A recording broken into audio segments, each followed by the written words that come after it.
अस्सलाम वालेकुम। आज की इस वीडियो में हम डिस्कस करेंगे कि रिटर्न्स को कैसे कम किया जा सकता है।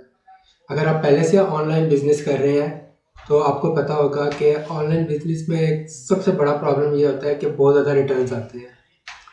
कि आपने कैलकुलेशंस कुछ और की होती हैं कि मैं लेट्स सपोज 20 पार्सल भेजूंगा तो मुझे इतना प्रॉफिट होगा, मैं इस हिसाब से प्राइसिंग रखता हूँ। लेकिन असल में जब आप 20 पार्सल भेजते हैं तो उसमें से बहुत सारी परसेंटेज वापस आ जाती है। ये परसेंटेज ऑन एवरेज तकरीबन 10 से 15% होती है, बट 20 से 30% या इससे ज़्यादा भी हो सकती है। इसकी सबसे ज़्यादा होने की वजह यह है कैश ऑन डिलीवरी।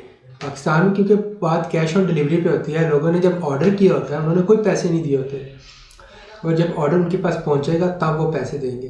तो उसके बीच जो उनका इंटरेस्ट चेंज हो सकता है, वो उससे अच्छी चीज़ कोई और देख सकते हैं, ठीक है, कहीं और से ऑर्डर कर सकते हैं या कुछ भी कर लेते हैं, तो उसके बाद वो आपकी प्रोडक्ट एक्सेप्ट नहीं करते।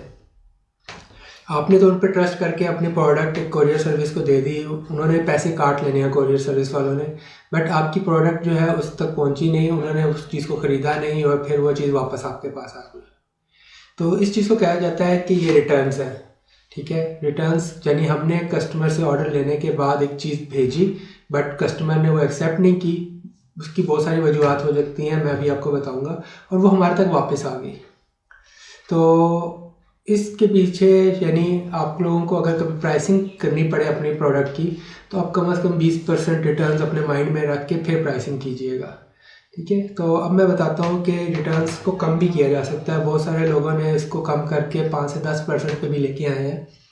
तो मैं आपको बताता हूँ रिटर्न्स को कैसे कम किया जा सकता है। सबसे पहले तो जब आपके पास ऑर्डर आए, चाहे वो वेबसाइट से आ रहा है, चाहे फेसबुक से आ रहा है या कहीं से आ रहा है, आप कॉल करके पहले ऑर्डर को वेरीफाई करें। जब आप कॉल करते हैं कस्टमर को तो आपको उसके बात करने के अंदाज से उससे पता है, कुछ काफ़ी हद तक आइडिया हो जाता है कि ये वाकई जेन्युइन कस्टमर है या फेक कस्टमर है। फिर उसके अलावा फिर कॉल पे जो भी उसकी इनकम्प्लीट इन्फॉर्मेशन है, जैसे उसने अपना एड्रेस अगर पूरा नहीं दिया तो आप उसको फुल एड्रेस उसका ले सकते हैं आप उसके कॉल पे, और अपना उस चीज़ को मेंशन कर सकते हैं अपनी डिटेल्स में। ठीक है, पहली चीज़ आप कॉल करके ऑर्डर कंफर्म करें। सेकंड, आपने ऑर्डर कंफर्म कर लिया, फिर आपने ऑर्डर बुक किया कोरियर कंपनी के साथ, तो वहाँ पे आपको एक ट्रैकिंग नंबर मिलेगा। उस ट्रैकिंग नंबर को भी अपने कस्टमर के साथ शेयर करें ताकि वो लाइव उनकी वेबसाइट पे देख सके कि उसका ऑर्डर कहाँ तक पहुँचा है, और अगर उसको ऑर्डर नहीं मिला तो वो खुद से उसकी कंपनी को, जैसे अगर TCS से आप ऑर्डर भेज रहे हैं और आपने ट्रैकिंग नंबर भेज दिया तो वो TCS को कॉल करके कहे कि मेरा ऑर्डर कहाँ है। ठीक है, तो इस तरह आपको हर ऑर्डर पे खुद से एफर्ट नहीं करनी पड़ेगी, कस्टमर भी कुछ ना कुछ एफर्ट करके अपना ऑर्डर TCS से ले लेगा। फिर उसके बाद आप जब चीज़ को भेजते हैं तो उसकी पैकिंग प्रॉपर और एक अच्छी पैकिंग करें। ठीक है, पैकिंग करने से मुराद ये है कि जब कस्टमर के हाथ में चीज़ आए तो उसे वो अट्रैक्टिव लगे और वो उस चीज़ को एक्सेप्ट कर ले।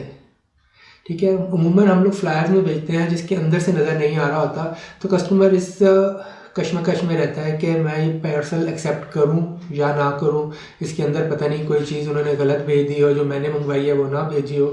तो इसके लिए आप ट्रांसपेरेंट फ्लायर यूज़ कर सकते हैं। एक ओपन पॉलिसी होती है कि आप कोरियर कंपनी को कह सकते हैं कस्टमर को पैकेट खोल के भी दिखा दो। अगर आप जेन्युइन सेलर हैं और जो चीज़ आपने कमिट किया आप वही सेल कर रहे हैं तो आपको ओपन पॉलिसी अडॉप्ट करने में कोई मज़ायका नहीं होना चाहिए। हाँ, इसके भी कुछ एडवांटेज डिसएडवांटेज हैं, वो हम किसी वक्त और डिस्कस करेंगे, बट फ़िलहाल मैं कह रहा हूँ कि आप ओपन करने की अलाउ कर दें अगर आपकी प्रोडक्ट ऐसी है जो ठीक से है। तो इस तरह क्या होगा कि कस्टमर ट्रांसपेरेंट पैकिंग में एक तो उसे बाहर से नज़र आ जाएगा कि जो चीज़ मैंने मंगाई है सेम वही चीज़ है, और सेकेंडली जब अगर ओपन अलाउ कर देते हैं तो उसको तसल्ली हो जाएगी, भाई मैंने जो मंगाया वही था, वो पैसे दे के चीज़ ले लेगा। अगला पॉइंट ये है कि करेक्ट प्राइसेस बताई जाए लोगों को। अक्सर ये होता है कि जब कोई चीज़ डिलीवर की जाती है तो उसकी प्राइस हम लोग ठीक से नहीं बताते। जैसे एक चीज़ की कीमत है 1200 रुपये और बाद में उसके साथ डिलीवरी चार्जेस लगा के वो 1400 की जब आप कस्टमर को पहुंचती है तो वो सरप्राइज़ हो जाता है कि भाई मुझे तो 1200 रुपये कीमत बताई गई थी, ये 1400 रुपये कैसे हो गया। तो जब भी आप करें तो अपनी डिलीवरी प्राइस मेंशन करें उसके ऊपर, प्रॉपर कस्टमर को बताएं कि भाई टोटल मिला के ये 1400 रुपये होगी, या अगर कोई टैक्स अप्लाई हो रहा है तो वो भी बता के टोटल प्राइस बताएं ताकि उसको पता हो कि जब मेरे पास ये चीज़ आएगी तो मुझे इतने में मिलेगी। तो इस वजह से भी बहुत सारे कस्टमर्स खाइफ हो जाते हैं कि भाई हमें तो 1200 बताया था, ये 1400 कहाँ से हो गया। तो इसलिए प्राइस, डिलीवरी चार्जेस आप पहले से बताएं। तो ये एक बहुत इंपॉर्टेंट पॉइंट है। फिर उसके अलावा real time support, mostly delivery जो की जाती है ना वो दिन 4 बजे तक की जाती हैं, सुबह 9 से 4 बजे तक। तो उस टाइम में जो भी आपके पास फ़ोन नंबर या कॉन्टैक्ट नंबर है या लाइव चैट है, उसमें आप लाइव रहें, ताकि कस्टमर को जब कॉल आए और वो कुछ पूछना चाहे तो आप उसका फ़ोन उठा लें और उसको लाइव चैट पे जवाब दे दें, ताकि वो उसी वक्त सेटिस्फाई हो जाए अगर उसके माइंड में कोई एक बात है भी सही तो इसीलिए कस्टमर को सेटिस्फाई करना बहुत ज़रूरी है। उसमें आप लाइव चैट की सपोर्ट भी दे सकते हैं, ठीक है। और फिर है quality control to reduce returns. Quality control to reduce returns क्या है, ये थोड़ी सी टेक्निकल टर्म है। जो आपके पास रिटर्न्स आ रहे हैं आप उनको देखिए कि रिटर्न्स किस एरिया से आ रहे हैं, किन प्रोडक्ट्स पे आ रहे हैं ज़्यादा। तो जिन प्रोडक्ट्स पे बहुत ज़्यादा रिटर्न्स आ रहे हैं आप वो उन प्रोडक्ट्स को डिफरेंट तरीके से पोर्ट्रे करें या उन प्रोडक्ट्स को बेचना छोड़ दें। या फिर जिन एरिया से बहुत ज़्यादा रिटर्न्स आ रहे हैं आप उन एरियाज़ को फ़िलहाल अपनी लिस्ट से निकाल दें और दूसरे एरियाज़ पे फोकस करें जहाँ से रिटर्न्स कम आते हैं। हो सकता है उन एरिया में कोरियर सर्विस वाला ना सही डिलीवर करता हो सकता है कोई और मसला हो, ठीक है।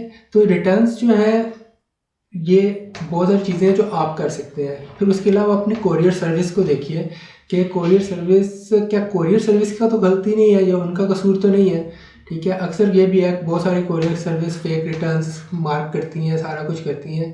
तो आप उनके साथ कंप्लेंट लॉन्च करें कि ये ऑर्डर्स हमने भेजे थे अभी तक रिसीव नहीं हुए, कस्टमर से वेरीफाई करें आपको भाई मिले हैं या नहीं मिले। और फिर कस्टमर कहता है नहीं मिले तो फिर कंप्लेंट लॉन्च करके वो चीज़ भिजवाएं उधर तक, ठीक है।